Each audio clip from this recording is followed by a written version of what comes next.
Hey everybody, welcome back to The Stuff of Legend. My name is Dilo and I have another video for you today. Today we are going to be fan casting Dceu Harvey Dent, Two-Face. You guys already know this character is well beloved, has had 4 live action iterations thus far, and one additional in the works potentially. I'll talk about that before we get into the fan casting, just so that we can clear the air on exactly what it is that we're fan casting. Let me go ahead and shift my screen really quick. What's up, guys? It's good to see you again. This video is live, so make sure to drop your comments, your fan castings, all of those things, suggestions, whatever it is, questions, comments, and otherwise into the live chat so that by the end of this video, I can get to your answers, your questions, and I'll read those. We can talk about them before the end of the video. That way, you can be part of the Stuff of Legend channel as well. Before we get going into the rest of this video, do me 5 free favors. It's going to cost you absolutely nothing. Like this video, share it with a friend, comment down below, subscribe to the channel, and turn on notifications. Those 5 things are going to get you guys up to date so that you guys can make sure you are seeing my videos, and it's also helping my channel grow so I can hit that 1,000 subscribers and start making some money out here on YouTube. So now that all that is out of the way, let's go ahead and jump over to the news read. All right, so now we're going to take a look. First up, I wanted to show you guys are already familiar with, if you guys are Batman fans, The Dark Knight had Aaron Eckhart, Batman Forever had Tommy Lee Jones, Gotham had Nicholas D'Agosto, and the Lego Batman movie, as well as, let me go ahead and pull up Billy D's other credit. I can't remember what the name of the other film was, the other Batman film that he did. There was the Lego Batman movie where he voices Two-Face, but he also played Harvey Dent in a Batman movie as well. I believe that was the one with the Joker with Jack Nicholson, if I'm not mistaken. Might have to scroll back a bit. Let me see if I can find that. Here's one. Oh, it's Batman from 1989. That's where it is. It didn't have the picture right here, so my bad. I was looking for a picture and I didn't see it. Oh well, but you guys get the gist here. There's been plenty of Batmans, including lots of different voice actors as well. William Shatner, Richard Mole, Troy Baker, and so many more. I won't go through every single one. But we love this character. This character is really fun because he's a character that Bruce Wayne knew and that Batman sympathizes with to a degree. Because he's a man of the law. What's interesting enough is he's a criminal that operates with the law. He has his psychosis forces him to flip a coin, and like heads is one direction. It's a double-headed coin, so it should be unfair, but one side gets toasted just like half of his body and half of his face. That's why they called him Two-Face in the law, because he was one way in the court and a whole different way behind the scenes. Very, very rough, very brutal behind the scenes, and that continued to regress back towards true villainy. Really cool character. A lot of people already know him. Won't bore you guys with too many details here, but there is one thing to note. With 4 live action iterations, there is one more coming up, and it could very well, this is for the Batman made by Matt Reeves, starring Robert Pattinson, Colin Farrell, Zoe Kravitz, Andy Serkis, Paul Dano. You can see here that District Attorney Gil Colson, which is not a familiar name in the Batman mythos or in DC in general. Gil Colson, I think, is a new name. It's an original name. However, the role of District Attorney traditionally belongs to Harvey Dent. Harvey Dent is usually the District Attorney. And Peter Sarsgaard is playing this District Attorney. So even though it's not Harvey Dent per se, this very well could be their version of a Harvey Dent. And they might be having the name different here. They might change it later for surprise sake. Or it could be this character here, Max Carver, who might be playing potentially a version of Two-Face. Possibly, I'm not sure exactly. They haven't specified who this person is playing. They also haven't specified who Charlie Carver is playing either. Charlie Carver here. Are they brothers? Yeah, I think they're brothers. Interesting. Okay, so we got some brothers playing here. Max and Charlie Carver.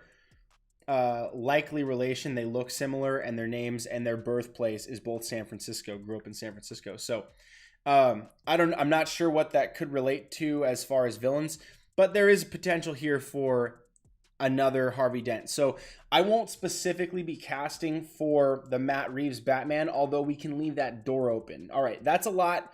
I know we're already about 10 minutes into this video. Let's go ahead and jump on in to the next part of this. All right, let's get to the first casting on my list.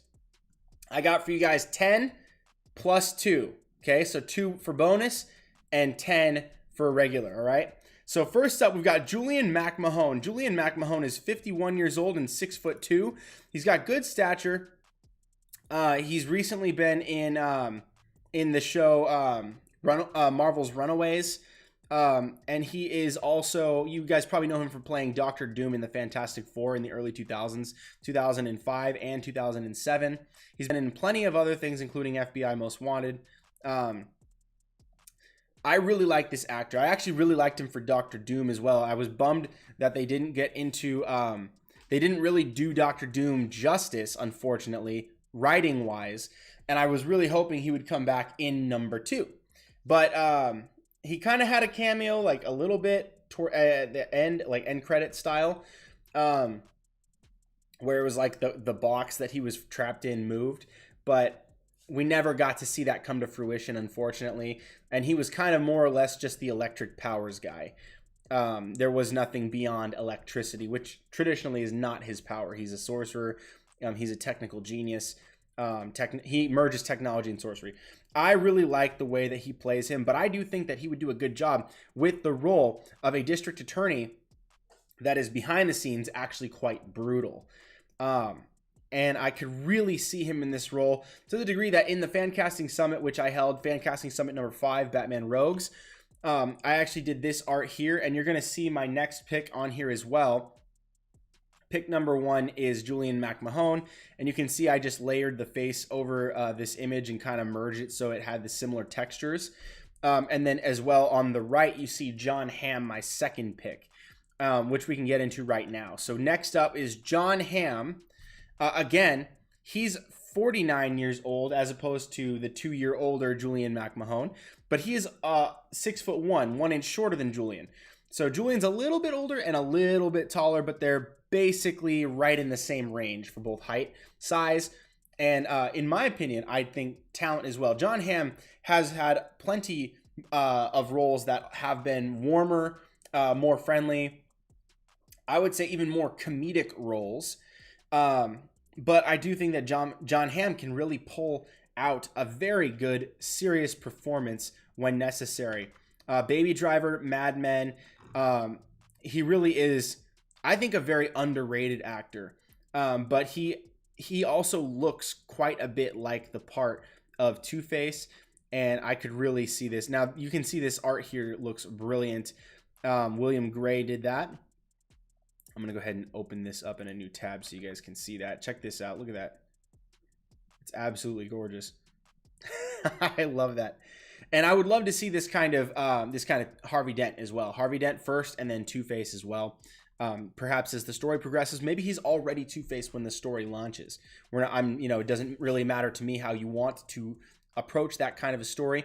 But I love the character Two-Face. I'd love to see another live-action iteration, whether it be in the Matt Reeves Batman, which we might already be getting with Peter Sarsgaard, or what's his name, Carver, whatever his name was, or possibly just back in the DCEU. I would love to see that, or even in another TV show. Any other Batman project that may come up in the future, I'd love to see John Hamm get a crack at that role. And then here again is the art, so you can see it. John Hamm being on the right, Julian McMahon on the left, and on the top is I believe that's the Arkham video game series version of Harvey Dent. All right, next up we have Matthew McConaughey, who is 6 foot tall, 50 years old. You can see that here and here. And you guys know him from True Detective, Interstellar, Dallas Buyers Club, plenty of other films. But there is a plethora of art that you can check out here for Matthew McConaughey. Tons and tons of different art. Side-by-side imagery. There were, I think I remember seeing some Photoshops as well. Even just this one where the shadow casts over his left, but our right side of the screen, you can see like it really does look good, and I could totally see him playing that kind of role. Gosh, that would be really fun. I would love to see that. This one here, you guys can see. Interesting art here. Look at that. That looks creepy as heck. That almost makes him look older, actually. But yeah, for me, I really do think that Matthew McConaughey would be a great choice for this one. You guys let me know what you guys think down below in the comments. And next we have Oscar Isaac. Oscar Isaac is 5'9" and 41 years old. So he's a little bit shorter. But there's no rule that says Harvey Dent has to be a tall guy, per se. Or necessarily older, but he should be old enough to have gone through through law school, and then also to have had some practice experience with practicing law. He should be, I would imagine, probably around like 35 or higher, maybe 30 or higher at the youngest, I would imagine. But I really like Oscar Isaac. I think he'd be a good one for this. And there's plenty of art as well that depicts him in the role. Let me go ahead and see if I can pull this up for you. I really like this image here. It's the same kind of one that we saw earlier for, who was that? John Hamm? I can't remember who the art was for this. It's kind of the same template, but I really like that. I really like this image. Let me know what you guys think about Oscar Isaac playing the role of Harvey Dent in a Batman franchise. I personally like when he gets to play serious roles. I was bummed a little bit about the way that X-Men Apocalypse kind of turned out. It wasn't his fault. It was a really odd role to try to portray. And it actually went very much against the comic book source material. So a lot of fans who were used to seeing like the 90s X-Men, where it was very like big and bold and grand and booming voice and very intimidating, they went with a more mummified, creepy version. And although it makes more real world sense, it felt less X-Men, and that I think was it threw a lot of people off. So it's not necessarily his fault, and in fact, I don't think it's his fault at all. It was just the way they wrote the character for that movie. I personally liked Apocalypse, so yeah, that's just my 2 cents. But anyway, what do you guys think about that? Let me know down below. And we have Sam Witwer, who is 42 years old and 6'1". Sam Witwer has been in Smallville. He's been in Once Upon a Time, Star Wars Rebels, Justice League Throne of Atlantis, The Mist, Clone Wars, Being Human, Star Wars A Solo Story, or Solo A Star Wars Story, pardon me on that one. He's been in quite a few things. And he's also been on the show Supergirl recently. And I do think, he's been a DC alum for a very long time. Big nerd, this guy, and he's got a really amazing voice, and he's a terrific voice actor. So I think that his ability to turn on rage, anger, keep in mind, he voiced Darth Maul in the Clone Wars and Rebels, and in Solo: A Star Wars Story, as well as Emperor Palpatine. I believe it was in a few episodes of Rebels. So his ability to consistently portray a completely different kind of personality is very good. And his role in Smallville was a retconned version of Doomsday that had it was kind of like a Hulk story, where he would lose it, and then all of a sudden he was the destroyer of the world, pretty much. And then he would come back and he'd be like Dr. Banner again, like he doesn't want to hurt anyone. He was actually a paramedic, so they basically made him a doctor, like Dr. Banner, and played him as if he was the Hulk. So I really enjoyed that story for him. But that would work really nicely with Harvey Dent as well, because he has the side that is all about justice and the law, and the side that is just stone cold brutal and is willing to kill anybody for any reason, for no reason, even just for the flip of a coin. And so that, to me, I think works really nicely. You can see this one. Someone was petitioning for Matt Reeves' film, for Matt Reeves' The Batman. It may be too late for that unless they're keeping that really close to the chest. They're just not explaining who is going to play that. Maybe Gil Colson will get killed, and then a new DA will come in, and then maybe that'll be a surprise for all viewers. That would be a really fun choice, and I love Sam Witwer for this. So to me, this is a win pick. But let me know what you guys think down below in the comments. Next up, we have Jake Gyllenhaal from, yes, Brokeback Mountain, Nightcrawler, Donnie Darko, Spider-Man Far From Home, Prisoners, Southpaw, Love and Other Drugs, Prince of Persia, The Sands of Time, Jarhead, End of Watch, Zodiac. This guy has literally done pretty much every kind of film you can think of, like as far as what's required of an actor, different genres, different emotions, different character styles, different archetypes. He's played a lot of different archetypes. And to me, I think that this would work really well to have someone that is so versatile play a character that is a dichotomy. He is someone that is a two-face. He has two split personalities merged that he cannot get away from one or the other. He has to constantly be flipping back and forth between the two. Not necessarily like a crazy person, like where he can't finish a cohesive thought, but in the sense that he has a dark side. And that, to me, is something that we've seen from Jake Gyllenhaal, that we've seen. We even saw that in Spider-Man Far From Home. Like, we saw him put on a front, put on a face, be the hypocrite. He actually was in talks to replace Ben Affleck in the DCEU as Batman. That fell through when he took on the role of Mysterio in Spider-Man Far From Home. Now, I, for one, do not believe that he is done in the MCU. I think there's plenty of evidence to support that. I also think that it's not impossible for him to play in both worlds, inside of the MCU and inside of the DCEU simultaneously. Other actors have done just that.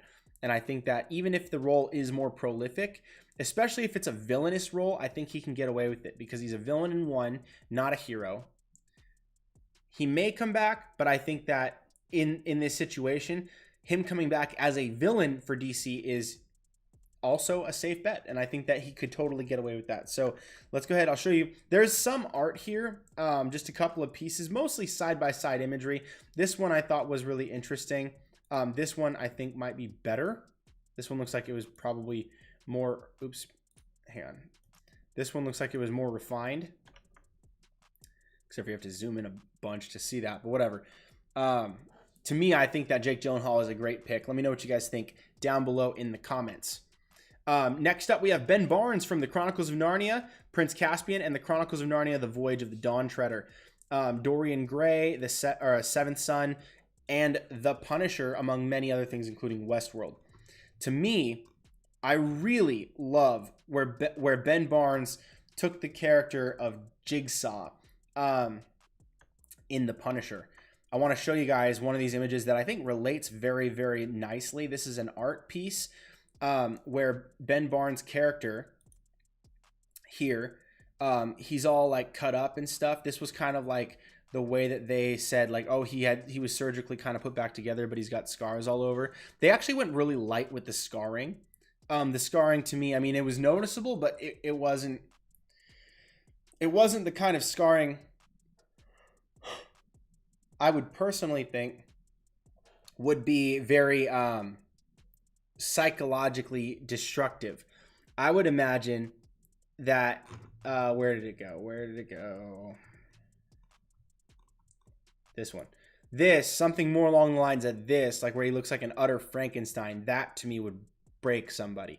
I personally believe, and I actually believed his performance, though. The way that they played it, with him coming out of that physical trauma, coming out of season 1 into season 2. My goodness, Ben Barnes is a tremendous actor, and he basically played a long form storytelling version of, instead of getting burned, being broken body, soul, mind, spirit by the Punisher. And so to me, I really loved this, but every second of it I was like, man, he'd be a really good Two-Face, and I would love to see him come over to the DC universe, whether it's on television or whether it's in a film, and give it a crack. So him being a slightly younger choice for that, he is 6'1", 38 years old. I think he might be the youngest person on this list. No, there's one person younger, and I'll get to him in just a second after a couple more people. But let me know what you guys think about Jigsaw, Ben Barnes, coming back out of the MCU, or rather the secondary downstream MCU in the Netflix verse, into the DC universe. Let me know what you guys think about that down below. All right, next up, we've got Adrian Pasdar. Adrian Pasdar, who is from Agents of S.H.I.E.L.D., also from Top Gun, from Near Dark, Carlito's Way. Let me see if I can find some more recent projects of his. A Fall from Grace is coming. I think it's coming out this year. I don't know if it's out yet. Secondhand Lions is a great film. Iron Man and Captain America. Iron Man and Hulk. Plenty of animated work as well as live action, of course. I really like this guy. I really actually got to know his acting style, I think, in Agents of S.H.I.E.L.D. He's actually one of the better parts of that show. He does a really good job of playing that agent that is constantly pestering Agent Coulson, always stepping on each other's toes, doesn't trust him whatsoever, can't stand the agency that is S.H.I.E.L.D., and then eventually has a much broader character development into someone that is more comic book relevant than his original character. So I really like what they did with him on that show. In fact, I want to go back and rewatch it. It was so good. I enjoy Adrian Pasdar, but I do think he looks a great deal like comic book version of and like the animated version of Two-Face, and I really like his look. I like his acting style. I like when he can turn up the anger.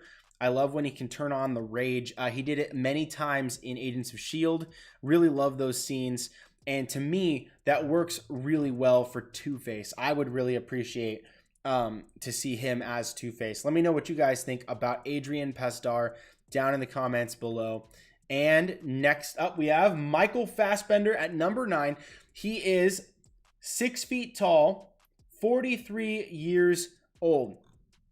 And I think his work speaks for itself. Most people have already seen him in X-Men First Class.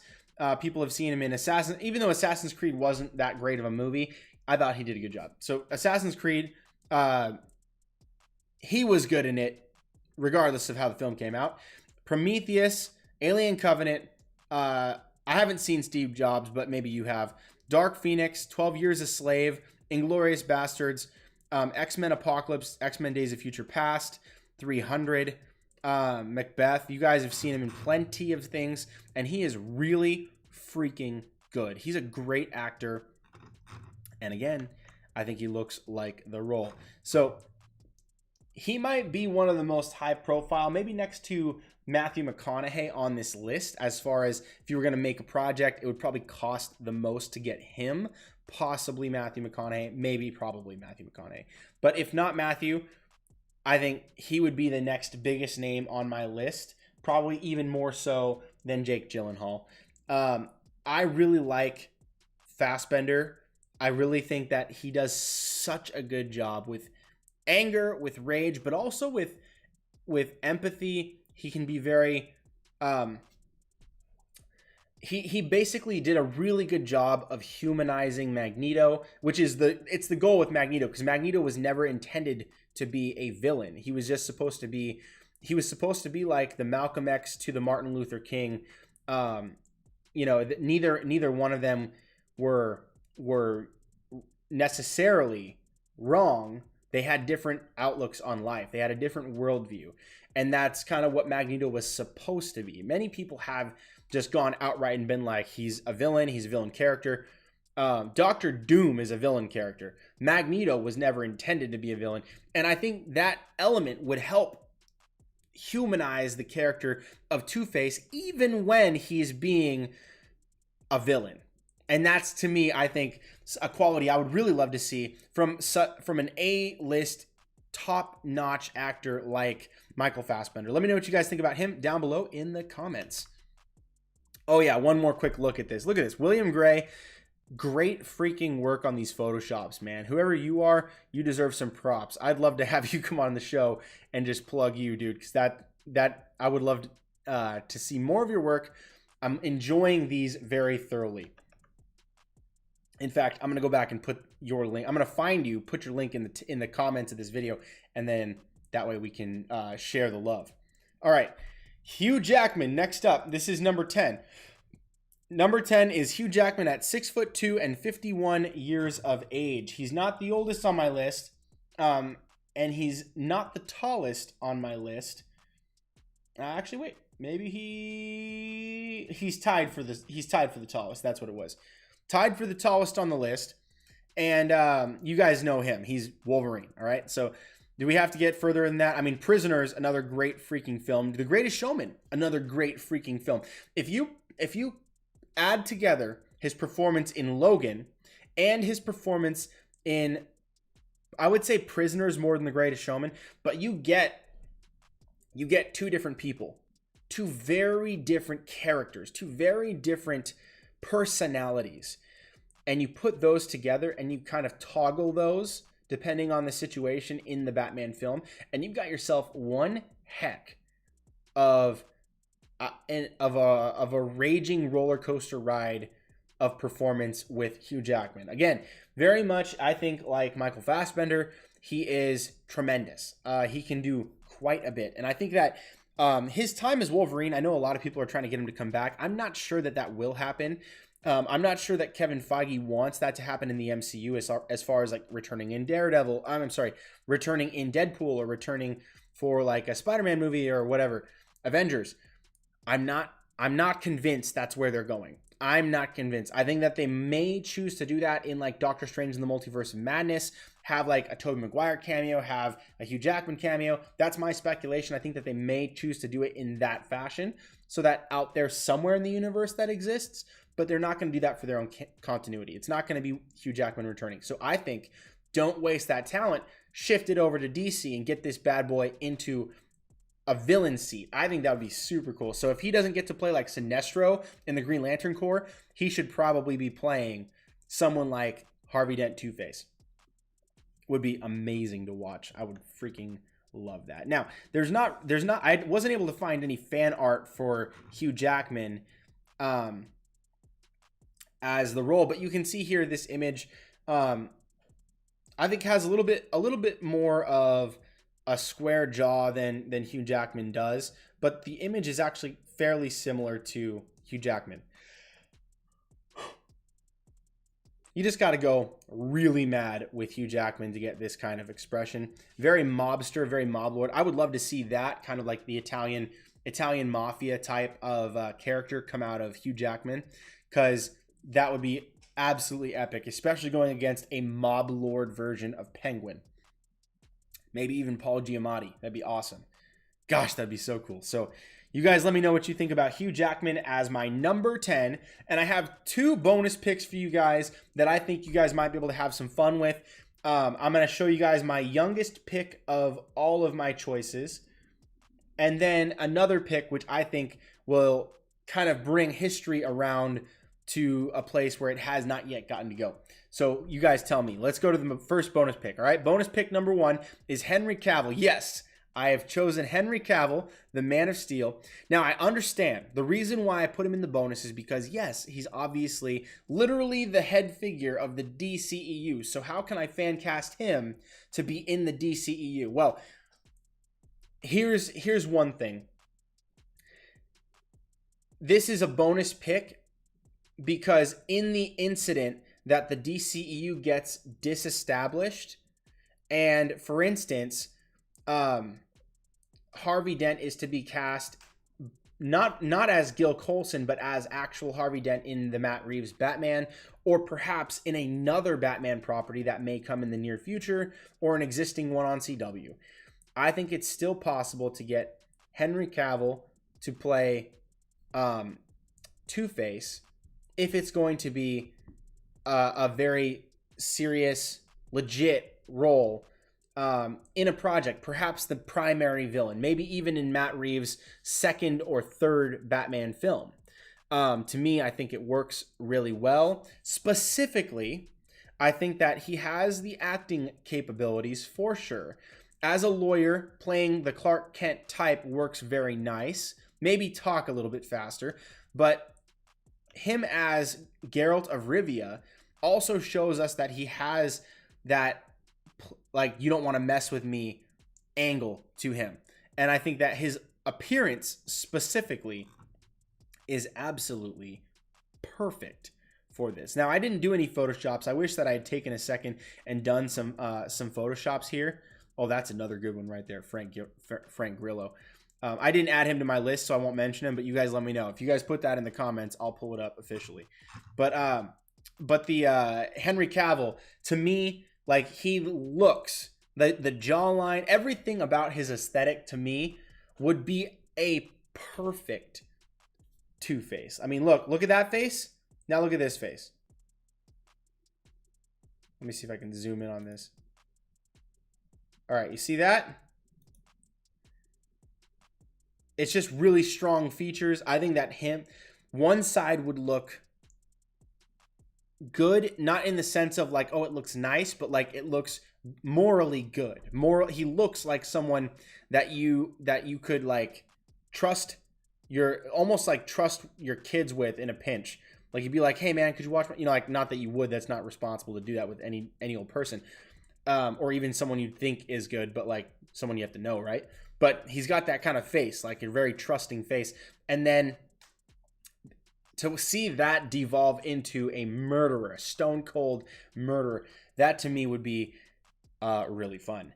I would love to see that. So he's my pick. He's, again, bonus pick number 1, which is actually pick number 11, is 6'1", 37 years old. Again, I don't expect this to ever happen, but it does sound really fun. So I added this to the list. And I think more likely is my number 12, my actual real bonus pick. This one was for fun, but my number 12 bonus pick, number 2, is Sterling K. Brown. Sterling K. Brown, to me, is one of the best television actors alive. And he's recently I mean, not recently exclusively, but he's been in plenty of films as well. I really liked him in Supernatural in the appearances he had there. I loved him in Black Panther. He was just so good. I would love for him to play Harvey Dent, to kind of carry the unfulfilled legacy of Billy D. Williams in 1989's Batman. Billy D. Williams in 1989. Let me see if I have that image for you guys. So first, before I get there, Sterling K. Brown did an amazing job playing a lawyer in The People vs. O.J. Simpson on Netflix. That, if you haven't seen that show, you must see that show. It's incredible. It does a really good job of recounting the events that took place both in the court and in the culture at the time of the O.J. Simpson trials. Many of it, like, I wasn't, I don't even know that I was around during, I was born in 92, right? So I wasn't, yeah, so that wasn't a thing for me. But watching this, I heard my parents talk about it all the time. Growing up, there was always mention of it. And it was really interesting to see this take from him. Brilliant performance in this show. I really loved Sterling K. Brown here as well. I think everything I've seen him in, I really loved. So for me, watching him in Supernatural, I know that he can turn on that second personality. Like, he has that in Supernatural. He played a duplicitous bounty. I'm sorry, it's a like a monster hunter, demon hunter type of person. and they just call them hunters. So he played a hunter who was who said he was on the side of good, but he was really out to get anybody that was, in his opinion, over the moral line, without any sort of investigation or compassion or any of that. So he was just stone cold, black and white, yes and no, no in between, no nuance, nothing. And so he ended up crossing with the boys, the Winchester boys.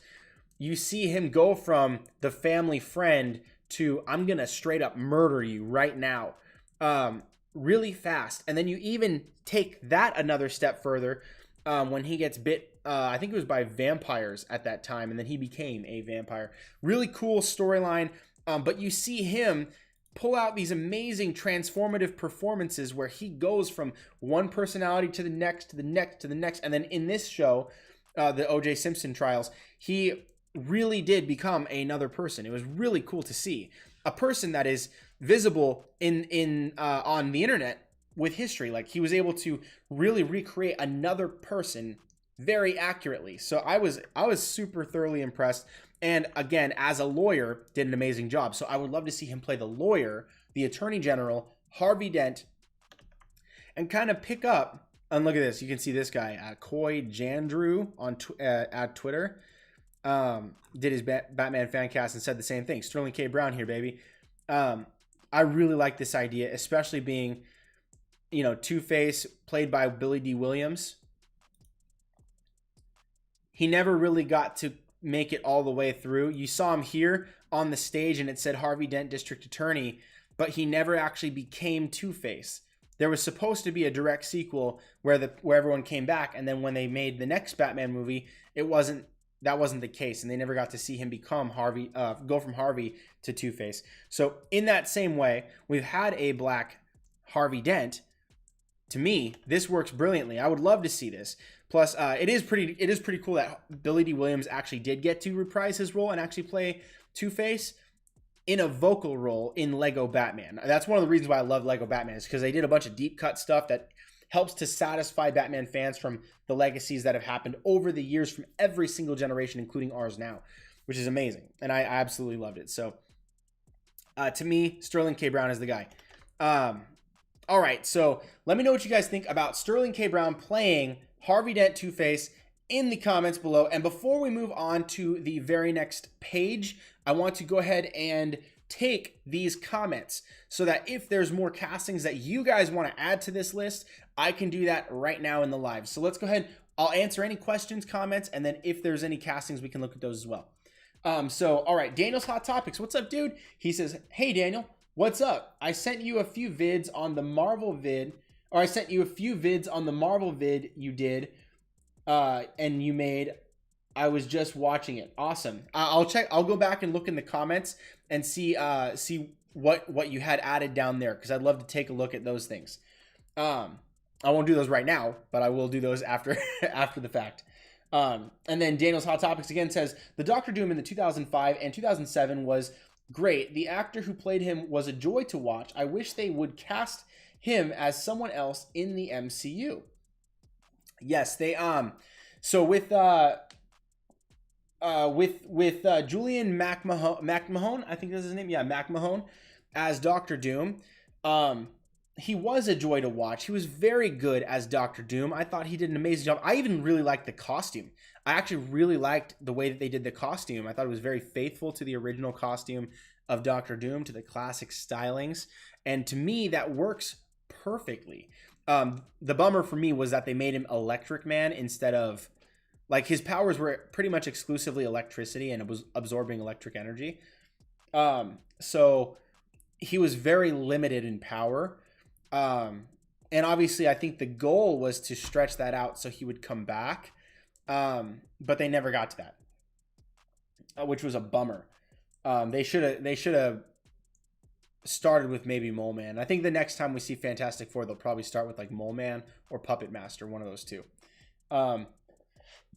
Okay. And then, he is actually in the MCU technically. He's in Marvel's Runaways, which is like, I think it has like one reference to the MCU and then nothing else. So it's technically not in the MCU. I would love to see him get to play someone else inside the MCU. To me, he would make a good Norman Osborn, I think. A lot of characters that play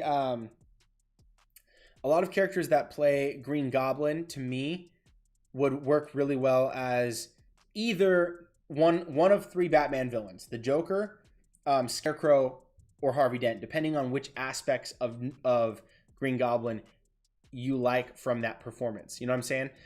If you really like the aspects of Norman Osborn, you'll probably like him more as a Harvey Dent. If you like him more as like straight up the Goblin, you'll probably like him more as either Joker or Scarecrow, depending on how that depiction turned out. But I think this one translates nicely. So I really do like Julian McMahon. Daniel's Hot Topic says there is a rumor that they will bring in Wolverine in Falcon and the Winter Soldier, but it's sad it won't be Hugh Jackman unless Hugh Jackman is lying, and it would not be the first time an actor lied. I actually do agree. I think that there will be plans to try to bring in Hugh Jackman in some capacity. I don't know if it will be in the Falcon and Winter Soldier. To me, that sounds like a fan speculation. I'd love to take a look at the article that you've seen from that, whatever quotes may be there. I'll even make a video about it. Honestly, I love X-Men. That's like my bread and butter. That's my jam. I love the X-Men. That's kind of one of the reasons why I got started. It was Spider-Man and the X-Men got me started into comics. And got me started into like nerdy stuff in general. Everyone loves Batman, but to me it was like, it was that 90s X-Men TV show and the 90s X-Men and the 90s Spider-Man TV show. Those two shows really got me going. I loved those shows. And so from there, it was like the films that came out, it was the games, it was the books and all that stuff. So to me, that's, I love Hugh Jackman. I want to see him at some point again. Part of me hopes, though, that they can actually get a new and I know this almost sounds like heretical, but it almost sounds like heresy. I think it's time to get a new Wolverine. We need a Wolverine that is going to be fresh for this cinematic universe. I don't know that it'll work if we have X-Men that are all like 50 and 60 right now. We need another 10 years of films, 20 years of films. Probably more likely 10 or 15 that can roll over and we can get a bunch of films out. Because keep in mind, Hugh Jackman's already been Wolverine for like almost 20 years. Pretty much 20 years. So it's been a while for him, I think it is time for someone else, unless he's going to do cameos. If he's in the Deadpool franchise, I'm all in. If he's going to be in Doctor Strange in the Multiverse of Madness in a pop-in, just as a cameo, I'm all in for that. If he's going to appear in another like Captain America franchise, for instance, the Falcon and Winter Soldier, I think is a good idea because it involves Weapon X. And Weapon X means Weapon 10. X is a Roman numeral. It's not just the claws that cross. It's Weapon X is a Roman numeral, which means he's the 10th super soldier trial. The first one being Captain America. He's Weapon 1. And there's plenty of other trials after that. I really like the idea. I heard rumors that Omega Red is supposed to be in Falcon and the Winter Soldier. We'll see if that is the case. But yeah, so I'll go ahead and check out some more of these comments. And yeah, actors lie all the time. Kevin Feige's lied about stuff all the time. And this sounds weird to say, but they're lying for our good. They're lying for the surprise of it all. And when it comes to like it's like giving a Christmas gift. If someone says, "I'm pretty sure you got me X," and what you got them was X, you're probably not going to say, "Yeah, you got me." It's probably going to be like, "Hey, you know what? Like I didn't know you wanted that. Maybe I can save up for that. It sounds a little bit outside of my price range. I already got you something. I hope it's not, a disappointment." And then bam, on Christmas Day you deliver. So that's kind of like how I see these storytellers not giving away the secrets, not giving away the secret sauce. Kevin Feige not admitting the word mutant until they had the legalities, and then he came out and said mutant like 40 times at Comic-Con or whatever it was. to me, it's just not giving away the spoilers before you see the film. That's all it is to me. So, yeah, that works. That works in my opinion. Daniel's Hot Topics again says, so one of the vids I sent you is about the Agent Venom Disney Plus series coming soon, played by the kid who played Flash Thompson. MCU Flash Thompson as Agent Venom would be cool, but he would have to bulk up because he is a small kid. You know, I've said this before, and I think I might have said this in 2 of my Spider-Man Homecoming videos. I'm not a big fan of the kid that plays Flash Thompson in the MCU because it ruins Flash Thompson. Flash Thompson is supposed to be a stereotypical jock, bully, just a meathead. And nothing about this kid is a meathead. He's not a jock. I think they had a Letterman jacket on him or something in Far From Home in one scene. And to me, that I don't buy it. I don't believe it. But but one thing they did was they went for the bully aspect. And what they did was they went for verbal abuse and social bullying over actual physical, you're going to get a wedgie or whatever.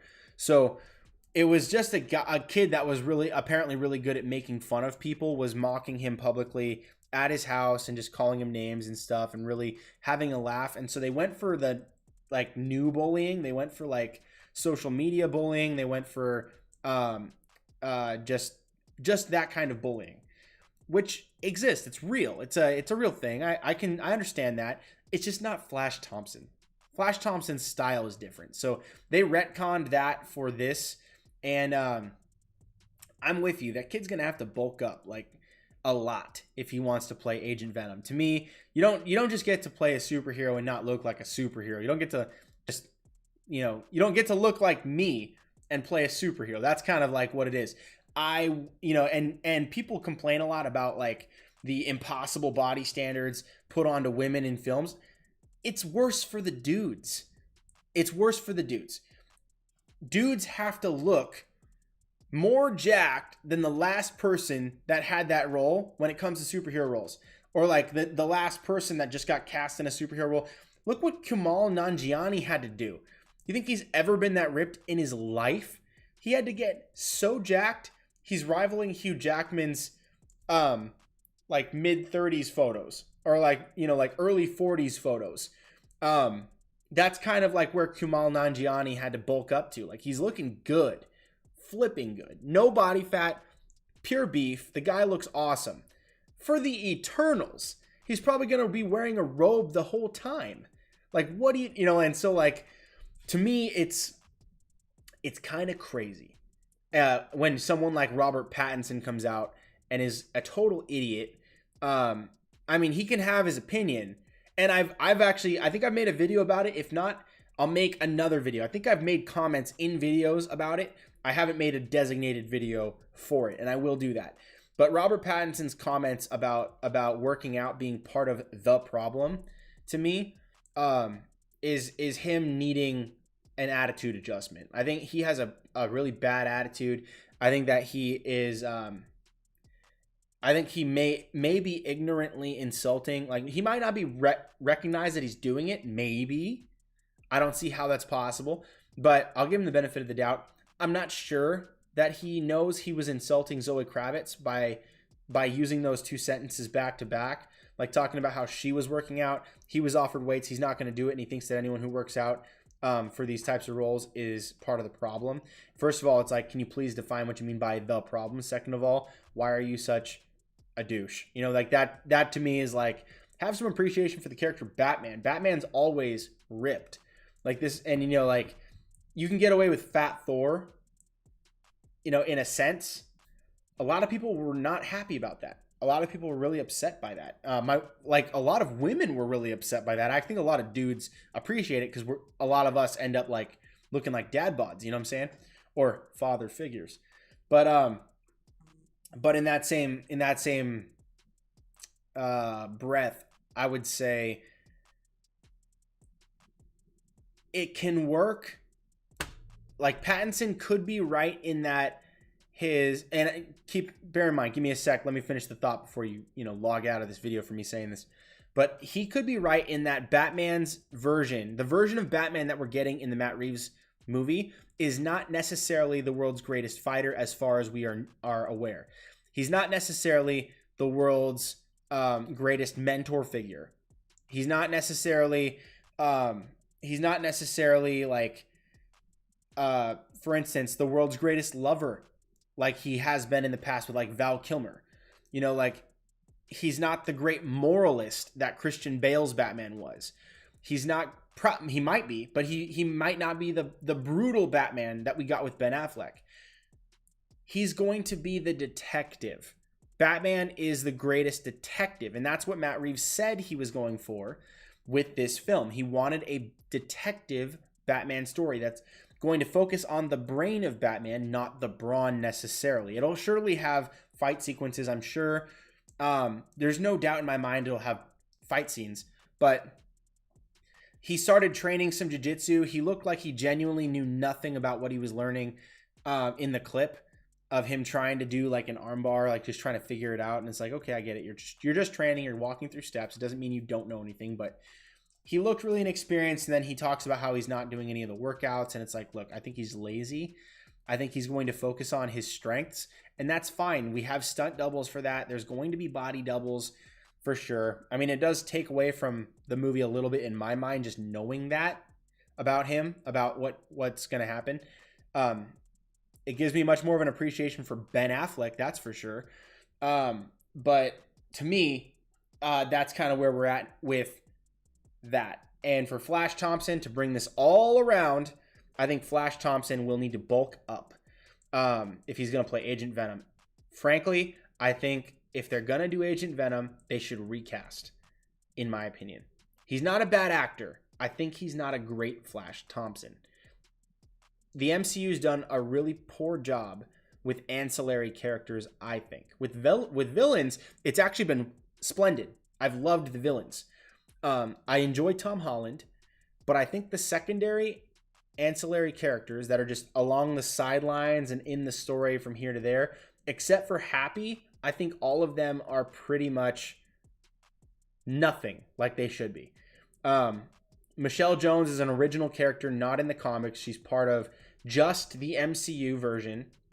She's not Mary Jane. She's not meant to be Mary Jane. She is her own character. I think she might die in Spider-Man 3.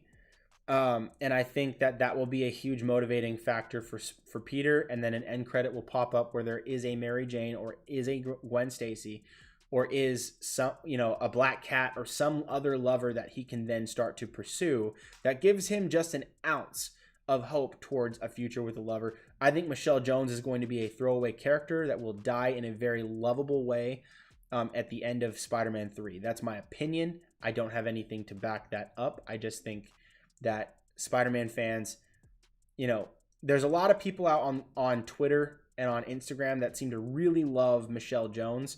I think Michelle Jones is not very likable. And I love Zendaya. I thought she was fantastic, particularly in The Greatest Showman. Beautiful, brilliant, amazing singing, amazing choreography, especially her and Zac Efron together. Brilliant. Love it. But it's just not working for me in Spider-Man. And I think that it doesn't, I don't think the secondary characters matter as much. And that even goes for Aunt May. I think Aunt May doesn't matter. I think Aunt May in the MCU is not important. She has no weight. There's no heaviness to their relationship, like nothing. And so to me, she's just there. There's no Uncle Ben. It was all about Tony, and he's gone. Spider-Man's his own guy now, so he's got to move past it. We might, for the first time, learn something about Ben Parker in the MCU. Hopefully that's not a throwaway as well. So to me, I don't know. Tom Holland's great. I love the movies themselves, but the secondary characters are really not very special. And I would not personally be very excited for an Agent Venom series if they don't recast. If they recast and they want to try to kick it off in a new way, or just pretend it's a different Agent Venom, not Flash Thompson, I'm down. I'd love to see that. I'm gonna see it anyway. So like, I have Disney Plus. I'll see it anyway, and I will be thrilled to watch it, no matter what.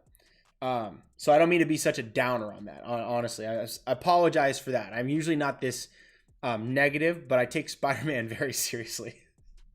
Spider-Man to me is like my childhood. So I'm very, and I'm an originalist, so I like a lot of originalist stuff. Things the way that they were ought to be closely translated now, closely. And I feel like there's been a mass deviation from what Spider-Man was.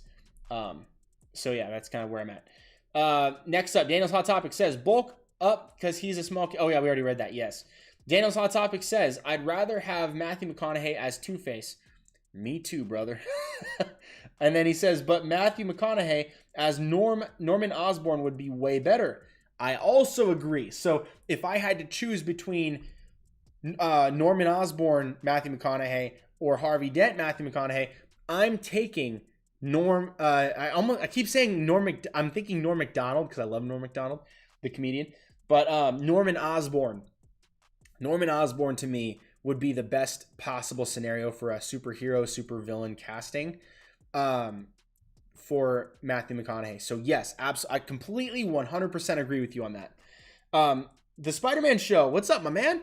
You say John Hamm for Two-Face. I agree. I love the idea of John Hamm for Two-Face. In fact, let me go ahead and just show you.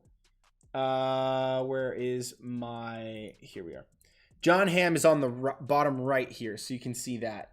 That's my my art for him there, based on the animated series image of Two-Face. I also made his face kind of texturized to look like a video game as well, so that's kind of what is going on there. Daniel's Hot Topic says, I just hope Kevin Feige will get Hugh Jackman as someone in the MCU, maybe Doctor Doom. There was a rumor that Marvel Disney was looking for Hugh Jackman to be the MCU Doctor Doom. I think that's going to be... I think that's a rumor. I don't think he's going to play Doctor Doom. It would be good. I think it could definitely work, for sure. But I think there's other actors out there that could just as easily and maybe better play Doctor Doom, in my opinion. Hugh Jackman's great, and I love him. Fantastic actor. But for Doctor Doom, there's a very specific kind of like world domineering character that I envision him to be, and I think there's other actors that would better personify that.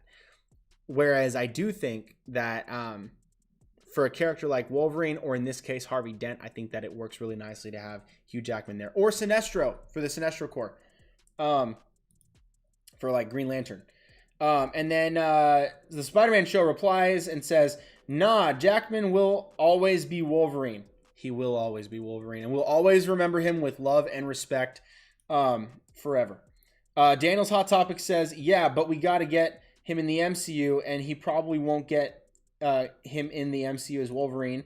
And then I disagree. I think that we could get him in the MCU a couple of ways, as a slick throwaway cameo for multiversal existence in Doctor Strange in the Multiverse of Madness, or we could get him in Deadpool, depending on whether or not if Deadpool enters the MCU.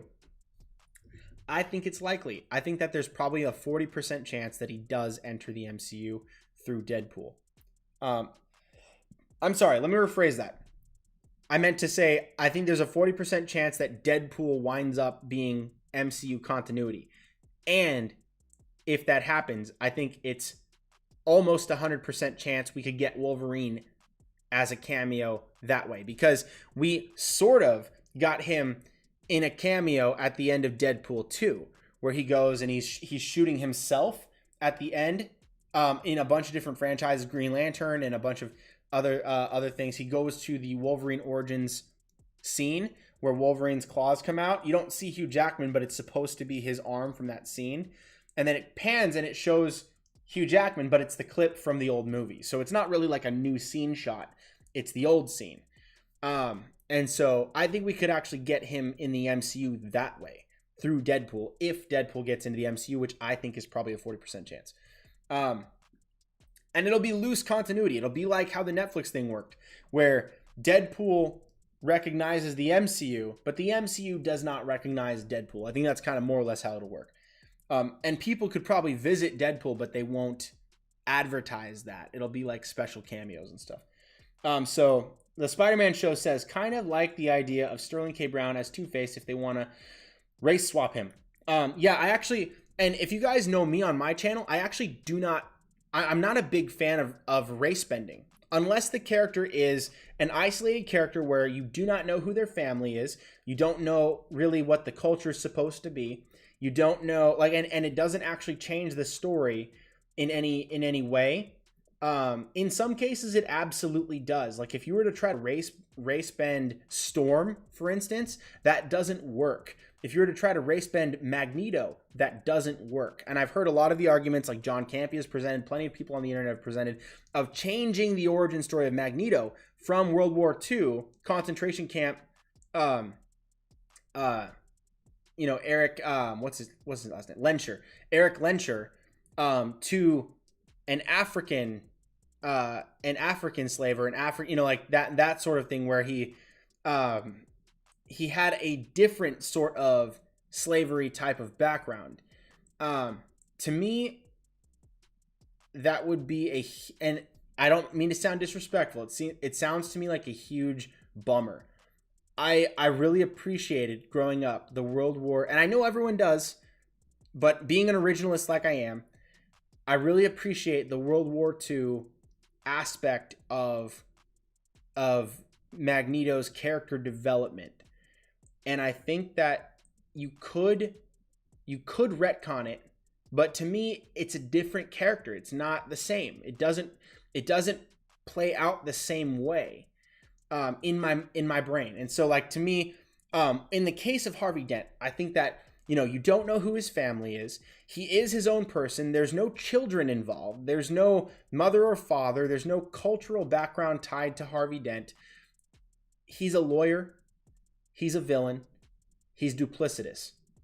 He has a dark side. That could be anybody.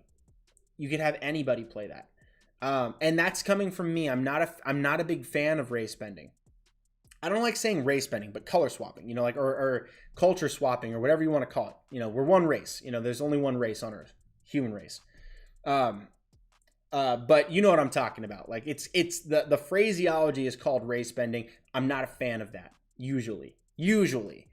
But anyway, in the case of Sterling K. Brown, I would absolutely love to do that. They actually, in the past, have already done it with the race, the swapping of the color for the actors. So with Harvey Dent and Billy D. Williams, they already did that.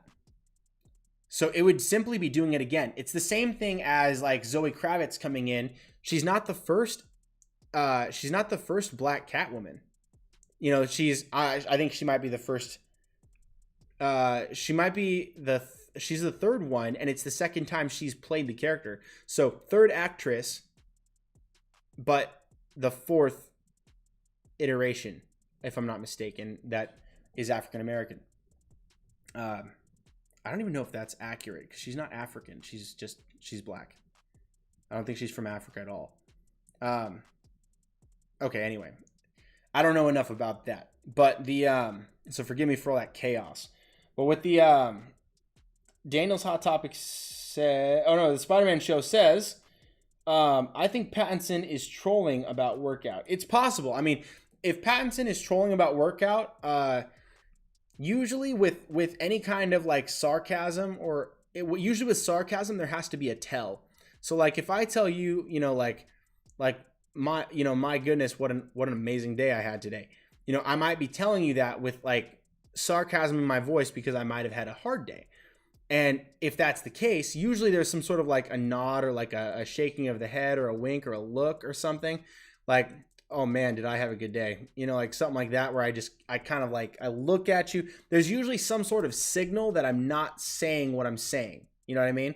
And so when you're trolling, usually you say or do something to piss somebody off, and Usually, the opposite is true from sarcasm. There's no tell. You just leave it there and let people get upset. In the case of Pattinson, I think that is very, very possible. But either way, I think that may not be the best idea for him. He can do what he wants. He can say what he wants. This is America. He can say whatever he wants, but it won't help people like him. And I think when you want people to go see your movie, I think you and he might not care. He might not care that people go see his movie. All the movies he's done, nobody sees, except for the Twilight films. And I think this Lighthouse film, and then now Tenet. He's starting to become a much bigger actor now, so he might have just gotten cocky with it. But it was, I think it was a little bit tasteless. If it's trolling, that's one thing. I mean, he can troll if he wants. He can even be tasteless if he wants. I don't care. There's a lot of people who I hate to listen to speak as actors. Like when they open their mouth and they say stuff, oftentimes it's really stupid stuff. It makes no sense. It's illogical. It's offensive. It could be like an actor that you think, oh, they're going to talk about their new movie, and then they just talk about politics, and you're like, can you please shut up? Like, to me, that to me makes me not want to listen to them or watch their movies. I usually still do, because I try to separate the art from the artist, that sort of thing, the artist from the art. So I'm still going to see Batman. That's my opinion. I know a lot of people are going to say the same thing. I'm still going to see Batman. And it might be awesome. It might suck. We don't know. I think it'll be awesome. I'm actually pretty confident that it'll be really good, because it'll be the first detective story we've gotten from a Batman movie. But anyway, to me, that's where it is. Anyways, thank you guys so much for dropping all these comments. This was a really fun conversation. I would like, before you guys go, please do me a favor. Click the link in my link tree down below in the description, so you can visit my merch store and you can check out all these Stuff of Legend designs that I've done. All kinds of fun stuff. Fancasting Summit. Mephisto made me do it. All these, Boyka Batman, if you guys want Scott Adkins to play Batman. If you like the Robert Pattinson logo, I made a bunch of t-shirts with that in different color palettes and stuff like that. There's also plenty of DC. If you go to the left side of the screen, you can click on one of the albums, and I have them sorted by different fandoms. So you can click DC if you like, and you can get the Make Scott Adkins Batman t-shirt. You can get Bring Back Batfleck. You can get Hope Starts with an H, stupid. All kinds of fun designs. Now that the Snyder Cut's coming out, a lot of these designs have been validated since I've done a lot of these hashtag ones. But also all your favorite actors for the Joker. If you guys like this one with the Jack Nicholson or Joaquin Phoenix, or check this out. I'll show you right now. You can click on one of these designs. It'll take you over to the t-shirt page as soon as this thing loads. And then you can check it out, switch from male to female, different styles, tank tops and stuff like that. 20 bucks will get you this awesome design here. I made this myself, playing cards. You can get the same thing in sweaters, hoodies, t-shirts, long sleeves. You can get those, the masks, so you can enter Target and buy stuff during this pandemic, sort of. And the phone case, laptop magnet, onesies, stickers, all that stuff, everything that you do when you buy one of these things, first of all, it gets you something awesome that you can have, you can own. And I've got a ton of these designs on my page that you can check out and see for yourself, including Catwoman designs and things like that. Release a Snyder Cut, blah, blah, blah. But it helps put money on my table, so that I can feed my family. I can upgrade some of my setup here in my man cave, in my garage, so I can get better microphones and cameras and things that help the product that I deliver to you guys, these videos. I can make it that much better. So if you guys want to get yourself something sick, just know that it's helping me out a great deal. And if you guys don't have any money to spare right now, I fully understand. I appreciate even the thought that you want to help, but just do me a favor before you go. Do the 5 things that are going to help my channel reach 1,000 subscribers. First, like this video, comment down below, share it with a friend, subscribe to the channel, and turn on notifications by clicking the bell icon next to the subscribe button. Those 5 things are going to help me reach 1,000 so I can start making some money out here on YouTube, and that'll help my family. That'll help me out. So you guys rock so very hard.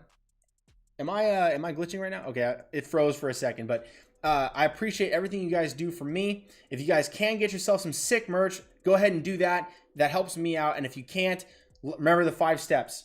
Like, share, comment, subscribe, ring the bell. Those 5 things are going to get me to 1,000 subscribers. Really appreciate you guys. Anyways, you guys stay tuned for more right here on The Stuff of Legend. Hey guys, Dlo here. Thank you so much for watching. If you like this video, give it a thumbs up. And remember to share this video with all of your nerd friends. I know you got them, and you know who they are. Leave a comment below and let me know what you thought about this discussion. Let me know what you would like to see me do a video on next. Subscribe to the channel because you're a legend, and we have that in common. Also be sure to turn on notifications to be notified right away when I upload my next video, or so that you can be alerted when I go live next time. That way you'll never miss a thing. Check out the other videos on the channel so that we can have a discussion on all your favorite movies and TV topics. Thanks again for watching. Stay tuned for more right here on The Stuff of Legend.